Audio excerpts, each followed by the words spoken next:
अच्छा नुमान साहब, जो प्रोजेक्ट्स बहरिया कराची में जिस तरह आपने बताया कि प्रोग्रेसिव एम्पायर ये जो प्रोजेक्ट है ये ग्राउंड प्लस 12 का प्रोजेक्ट है।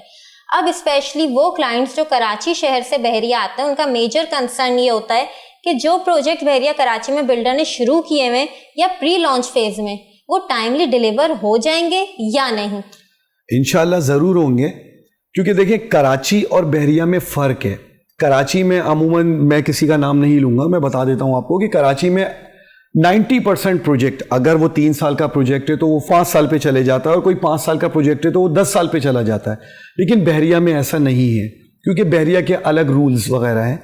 तो बहरिया में अगर कोई प्रोजेक्ट मीन्स कि अगर 4 साल का है तो वो 4 साल पे ही आता है। हम आपको अपनी बात बताते हैं, हमने 2 साल पहले अपना प्रोजेक्ट किया था दी पैलेस के नाम से।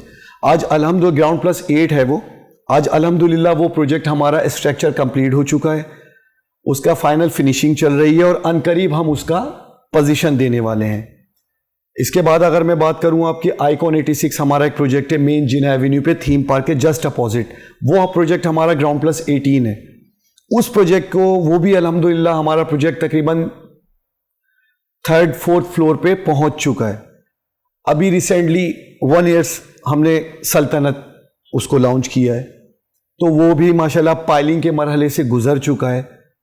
ठीक है, तो इंशाल्लाह जहाँ तक मैं समझता हूँ कि हमारी पूरी कोशिश है कि हम अपने टाइम पे अपने प्रोजेक्ट को पोजीशन देंगे, और जो प्रोजेक्ट हमारे अभी प्री लॉन्च पे है तो इंशाल्लाह वो भी अनकरीब उसका भी कंस्ट्रक्शन स्टार्ट होने वाली है।